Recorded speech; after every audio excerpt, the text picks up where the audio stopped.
instalasi ke rumah pelanggan. Kalau di topologi star, dari ODC ke masing-masing ODP itu membutuhkan satu core. Jadi kalau di sini ada 4 ODP, berarti untuk mengcover seluruh ODP yang ada di sini, dari ODC itu harus masing-masing keluar satu core untuk masing-masing ODP. Jadi contoh kalau misalnya ini arah ke kanan, dia ada 4 ODP, berarti dia membutuhkan kabel 6 core untuk diambil satu core ke masing-masing ODP. Nah, ini contoh instalasi splitternya di dalam ODC dan ODP. Jadi di dalam ODC itu hanya terdapat splitter PLC, Pak, splitter pasif. Gitu.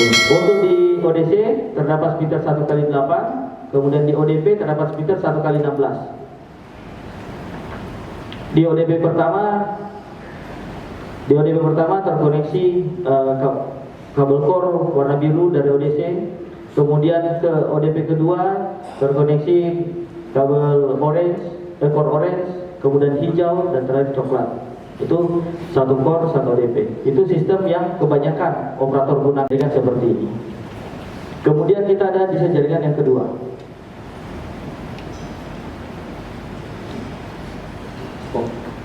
Zoom out.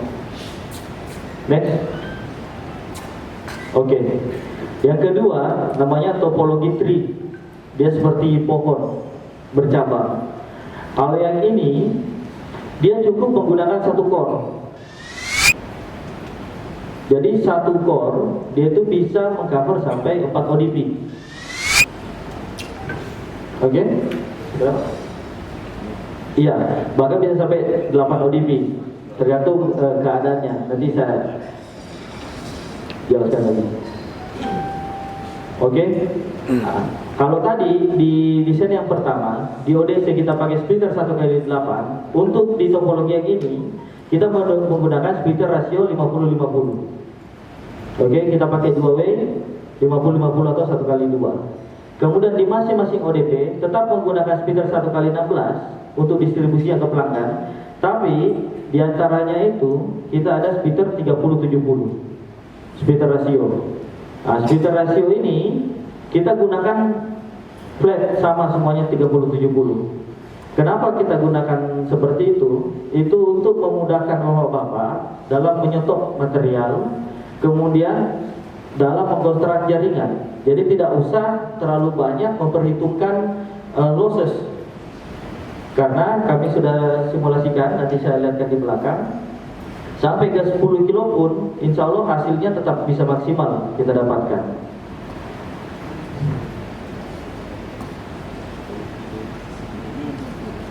Oke, ini contoh perhitungan kalau kita menggunakan topologi sistem tree.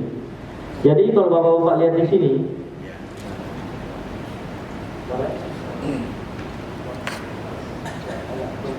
dengan losses 3,5. Yang tadinya kita ada output 6 dB dari OLT, kemudian dikurangi 4 dB oleh jarak kabel dan dikurangi 3,5, sehingga kita mendapat 1,5 di sini.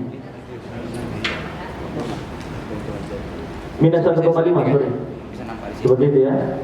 Kemudian di ODP kita pasang splitter rasio 30/70, sehingga mendapatkan hasil di sini minus 6,73 untuk 30-nya.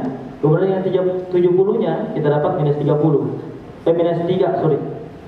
Nah, kemudian masuk ke splitter 1x16 dengan losses 13,5, sehingga mendapatkan hasil akhir untuk instalasi ke pelanggan kita dapat minus 20, yang dimana ini masih tergolong aman, sangat aman untuk instalasi ke rumah pelanggan. Ya, kita tahu range untuk instalasi itu ada yang patenkan sampai minus 25, tapi aktualnya di lapangan kami coba kita instalasi sampai minus 27-28 pun masih aman. Oke? Nah, sampai di ODP keempat itu masih minus 24. Itu naiknya itu biasanya cuma 1 dB begitu, Pak. Ya, sebenarnya ini masih bisa kita panjangkan lagi ke depan. Karena asumsinya tidak semua. Oh sebentar, ini baru satu sisi, Pak ya. Di ODC-nya tadi baru satu sisi dari 50-nya yang kita pakai. Dapat 4 ODP.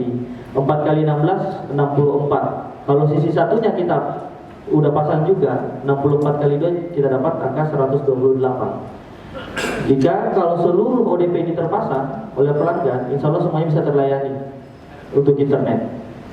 Tapi nih misalnya contoh kasus, Bapak ada masuk di sebuah jalan. Di situ dia membutuhkan sekitar 6 ODP. Ya, Bapak sudah estimasi nih, nggak mungkin semua 100% yang ada di 6 ODP itu bakalan pasang internet maksudnya Pak ya. Bapak bisa teruskan ODP ini sampai ke ODP ke-6 Pak dengan speaker yang sama. Itu hasilnya insya Allah hasilnya masih bisa masuk untuk IKR. Ya, tapi tetap ingat Pak, batasan bahwa untuk yang bisa instalasi internet itu maksimal cuma 128. Lebih dari itu cuma bisa untuk TV aja. Seperti itu. Saya lanjut Pak ya. Ini salah satu bentuk topologi.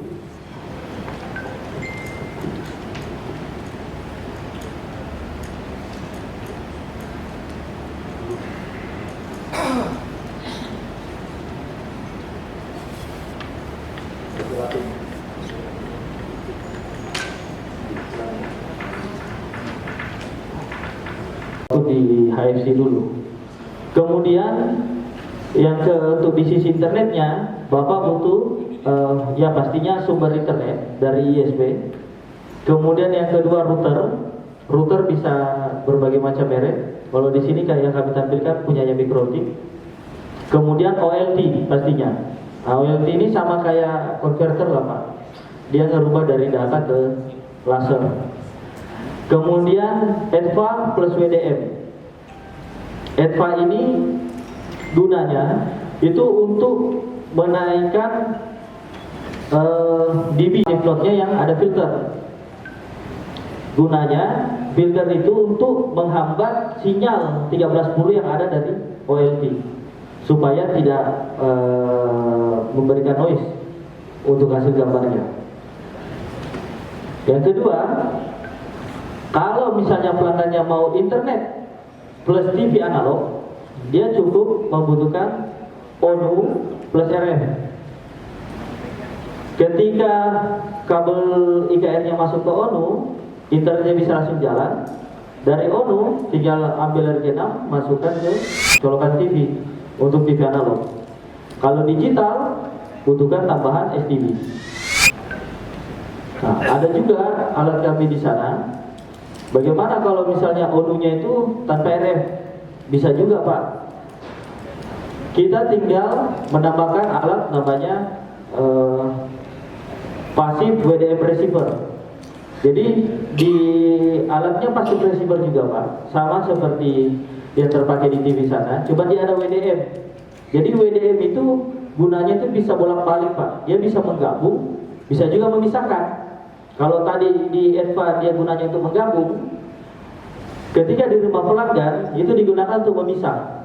Jadi satu outputnya itu masuk untuk ke ONU untuk internet, satunya lagi masuk ke passive receiver untuk TV analog ataupun TV digital yang formatnya RF. Oke, yang kedua topologi STAR FTTH internet plus IPTV. Apa saja yang kita butuhkan jika ingin IPTV? Yang pertama, kita butuhkan yang pasti head-end digital. Kalau head-end analog udah pasti nggak mungkin kalau IPTV. Nah, yang pertama itu head-end digital. Head-end digitalnya itu pun juga harus yang TSIP Pak, base-nya. Kalau masih formatasi sih bisa, cuman kita masih butuh alat tambahan lagi untuk convert ke TSIP. Kemudian yang kedua, server IPTV. Kalau di display kami di sana, server IPTV-nya itu ada yang paling bawah, yang kecil. Kita cuma pakai kecil aja karena kita untuk demo. Kemudian untuk internetnya sama, kita sama-sama butuhkan internet dari ISP, kemudian router. Cuma di sini ada tambahan core switch untuk menggabung internet dan TV-nya. Lalu ke OLT. Nah, di OLT di sini kita hanya butuh OLT, nggak butuh EDVA. Karena format TV kita sudah IP. Jadi Bapak cuma butuh tambahan OLT, server, router sama core switch untuk topologi yang IPTV. Kemudian lanjut ke ODC, ke ODP, kemudian ke ONU. Nah, di ONU-nya sendiri atau ONT itu kita bisa menggunakan yang tanpa RF, karena memang kita nggak butuhkan RF. Karena nantinya untuk TV kita membutuhkan Android box, yang dimana Android box itu untuk inputnya kita menggunakan kabel LAN. Lalu kemudian masuk ke TV.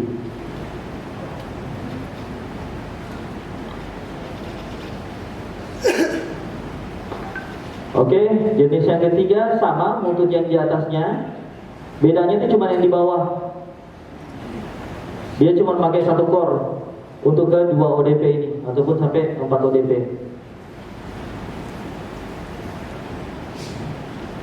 Oke, kemudian berikutnya konversi jaringan HFC ke FTTH.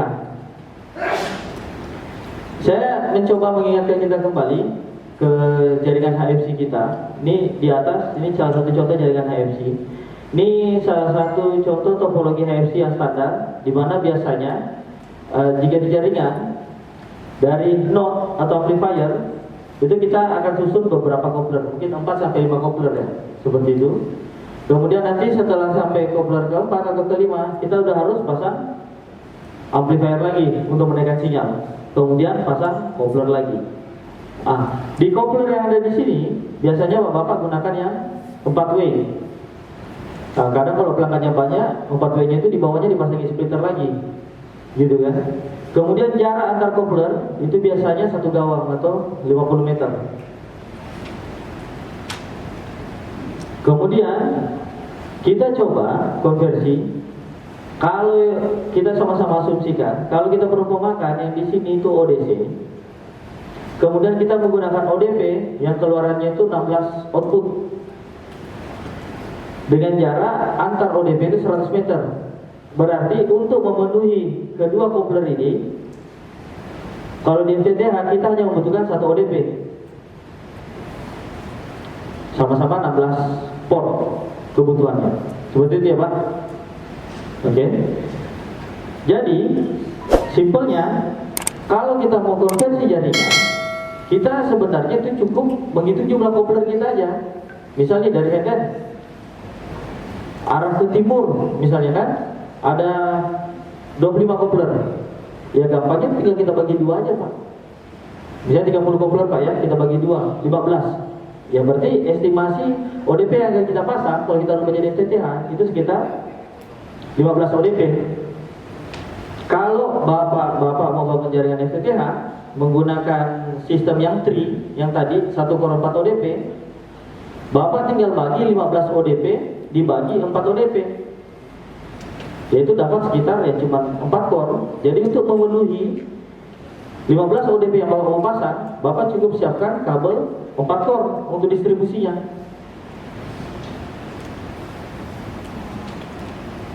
Seperti itu. Mungkin ada mic? Mungkin bisa kita coba Pak. Mungkin ada Bapak di sini yang bisa pakai kabel 1 core pun cukup Pak. Kalau ada kabel 1 core Pak. Misalnya Bapak punya kabel 2 core tuh yang kecil, bisa Pak.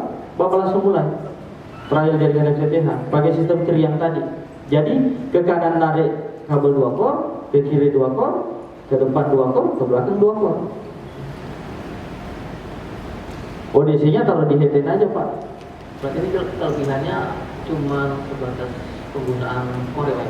Iya, core-nya lebih kecil Pak. Lebih kecil dari yang sistem star. Kalau andaikan kita menggunakan topologi yang pertama, yang star, Bapak membutuhkan kabel 6 core ke masing-masing arah. Tapi NDB-nya itu sama sebenarnya.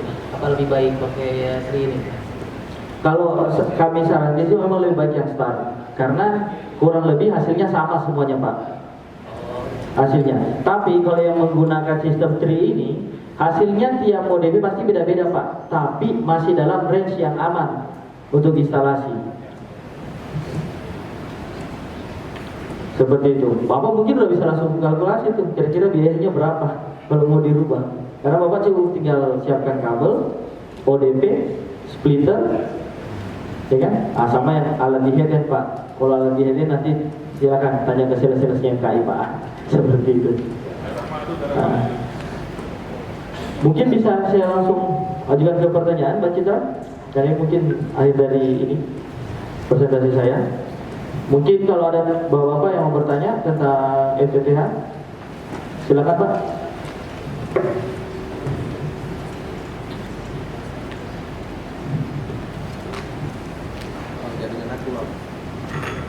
Saya Pak Sabarudin dari Riau. Coba. Saya mau bertanya, kemampuan laser satu port dari EDVA itu berapa kilo? Kemampuan laser satu port dari EDVA. EDVA. Ini untuk apa dulu nih Pak? Untuk hanya kekuatan TV? TV plus internet. Kalau untuk TV itu bisa lebih dari 20 km Pak. Kalau cuma untuk TV. Yeah. Tapi kalau untuk internet kita itu bukan melihat ke EDVA-nya Pak. Karena EDVA itu gunanya hanya untuk EDVA plus WDM itu gunanya untuk menggabungkan aja. Yeah. Tapi kita lihat dari OLT-nya. Yeah. Kalau OLT sendiri range-nya itu maksimal bisa sampai di 20 kilo Pak. Kalau kita gunakan sistem splitting 1:128. Yeah. Tapi kalau Bapak misalnya mau pakai sistem yang di bawahnya, satu port itu hanya untuk 32 pelanggan misalnya. Oh, itu bisa lebih panjang lagi Pak. Gini, satu lagi pertanyaan saya Pak. Ya. Seandainya kan mungkin rekan-rekan di sini mungkin jaringan EVO-nya udah puluhan kilo. Ya. Seandainya kita di kota A, di Ya. kota B, Ya. kita harus butuh konverter lagi untuk mengangkat daya laser ke user di kota A. Oke. Kalau misalnya kejadiannya seperti itu Pak, Ya. maka kalau saran saya, mending perangkat TTN-nya Pak, kita bikin baru di kota B. Oh. Oke. Kita bikin baru di kota B, kita bikin hub namanya Pak. Bikin hub. Kalau dulu TTN pembantu ya Pak namanya, di analog. Kita bikin hub di sana. Nanti dari TTN A itu hanya butuh sekitar 2 core Pak. Butuh 2 core untuk 3 core Pak. Pertama, 2 untuk mengirimkan internet, 1 core untuk mengirimkan TV. Berarti di kota B itu kita bangun studio lagi. Iya Pak, kita bikin hub Pak. Kecil aja Pak, bukan studio yang besar. Alat yang ada di hub itu cuman ada EDVA sama OLT. Itu aja Pak, 2. Tidak perlu ada modulator, parabola, receiver. Cukup EDVA sama OLT aja. Paling sama ODF untuk distribusi. Berarti dari studio induk kita itu kemampuannya bisa 25 kilo, lagi kita bangun lagi studio mini. Iya, 20 kilo Pak. 20 kilo. 20 kilo. Jadi biasanya orang-orang itu membangun. Jadi dari kota A, anggaplah ini kota A. Dia bisa menjangkau sampai 20 kilo. Iya kan? Tapi bangun headend-nya jangan di sini Pak. Bangunnya di sini Pak. Karena dari sini dia bisa mundur lagi 20 kilo. Nah sekarang untuk sistem transmisi pengiriman internet itu sudah ada 40-100 kilo Pak. Jadi kalau misalnya memang Bapak mampu menarik sampai 40 kilo untuk mengirimkan internet sama TV-nya aja Pak, untuk di HT2 ya, itu udah sangat memungkinkan Bapak untuk membangun di sini untuk mengcover 20 km ke belakang dan 20 km ke depan lagi. Seperti itu. Hah? Pak? Bingung Pak? Enggak, udah paham. Oh, udah paham Pak. Oh boleh Pak, yang di belakang. Gini mas, misalkan saat ini existing itu FTTH mas, internet. Gimana? Misalkan saat ini kan udah berjalan FTTH internet. Ya. Nah untuk tambahan TV itu ideal mana mas? Digital atau IPTV? Digital atau IPTV? Nah yang kedua, dari segi biaya untuk membangun headend-nya, Ya. yang mana lebih yang murah lah ibu? Oke. Makasih ya. Oke. Boleh saya bertanya untuk jaringan FTTH-nya yang internet sekarang itu menggunakan splitter dengan adapter tipe apa ya? UPC atau APC? Warna hijau atau warna biru? Warna biru. Warna biru. FPD, FPD. Kalau udah warna biru, itu saya sarankan gunakan yang IPTV. Kalau berdasarkan kondisi jaringannya. Karena memang IPTV dia untuk TV-nya nanti udah bisa bergabung masuk melalui OLT. Sekarang kan udah menggunakan OLT ya mas? Iya betul mas. Iya. Kalau berdasarkan jaringannya, ya. Tapi kalau berdasarkan biaya antara IPTV dan digital, untuk saat ini itu masih murah yang digital. Karena di headend digital dan IPTV sebenarnya dia sama-sama menggunakan IRD dan encoder. IRD itu untuk siaran yang free to air, encoder itu untuk siaran yang premium. Tapi kalau di digital dia masih membutuhkan namanya koamodulator. Koamodulator itu untuk merubah dari IP ke RF untuk dimasukkan ke transmitter nantinya. Nah, yang perlu kita compare itu antara harga server IPTV dengan harga koamodulator. Kalau untuk saat ini sebenarnya selisihnya tidak terlalu jauh sih. Kalau saya untuk saat ini itu selisihnya mungkin saya masih di 10 sampai 20 jutaan. Seperti itu. Jadi bisa saya bilang masih lebih mahalan headend IPTV untuk headendnya.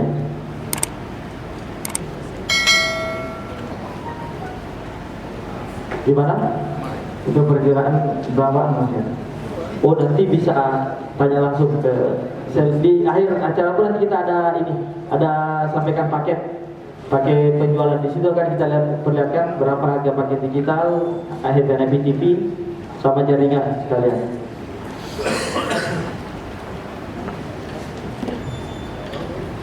Mungkin ada pertanyaan lain?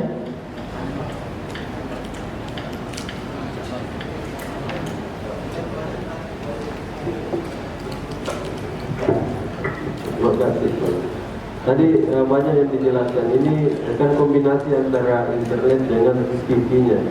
Apakah TV IPTV atau TV digital analog? Yang belum terbahaskan adalah tadi baru satu kali disebut satu core itu untuk berapa pelanggan internet data dan sistem share-nya. Gitu. Siap. Oke, saya coba kembali ke belakangnya Pak.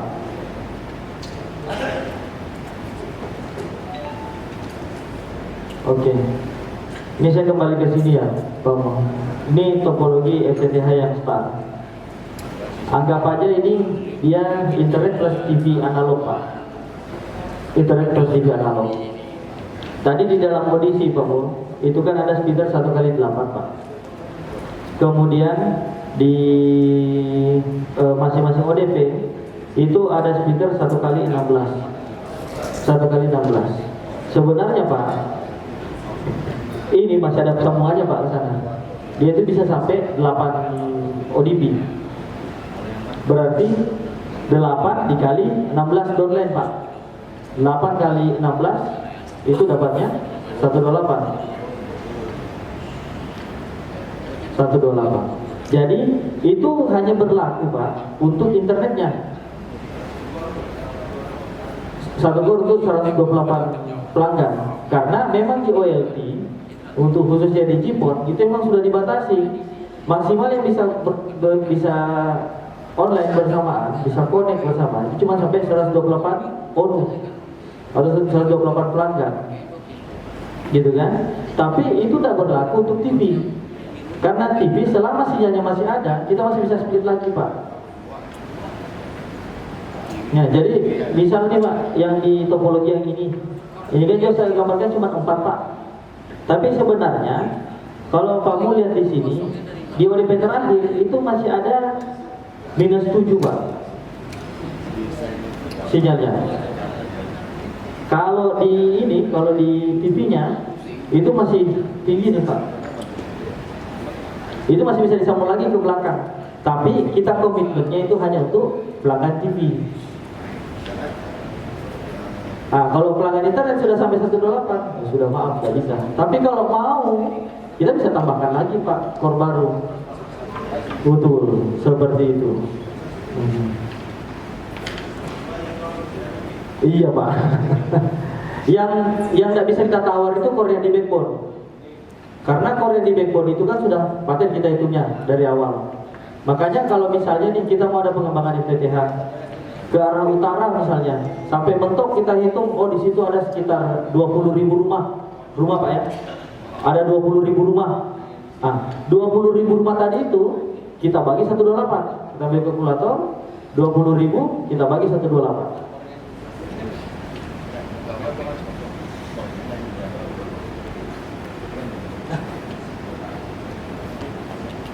Itu dapat 156.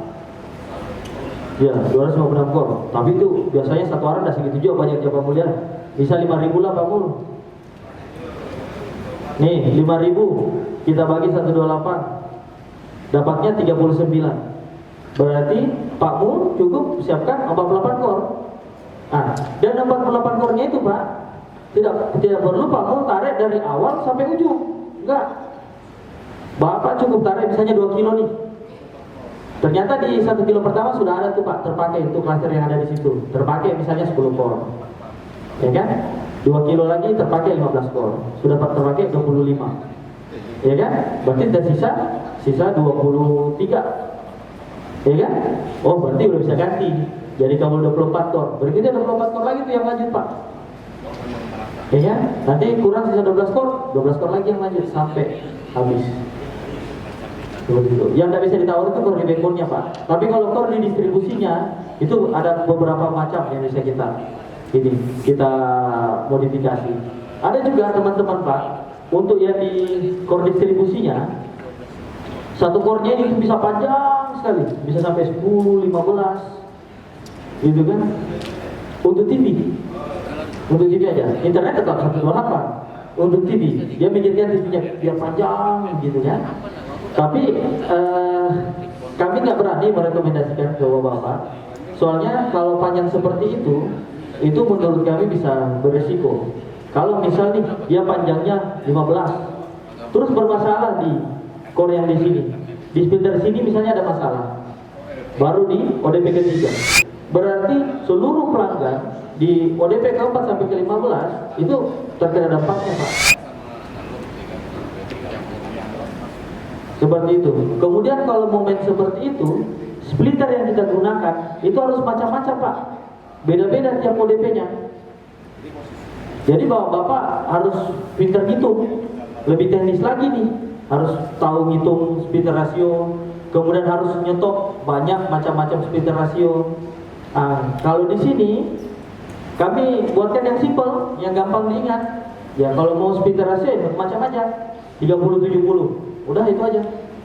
Gak usah cari yang lain-lain. Kalau mau nyetok ya 30-70 aja. Jadi kalau ada masalah, udah gampang kita gantinya. Nah, kalau yang tadi yang panjang ada masalah, kesana dulu tuh kita lihat. Oh, splitter ini balik ke kantor. Oh, nggak ada. Order lagi dulu, nunggu lagi barangnya datang. Lama Pak penyelesaiannya. Seperti itu. Mungkin ada pertanyaan lagi?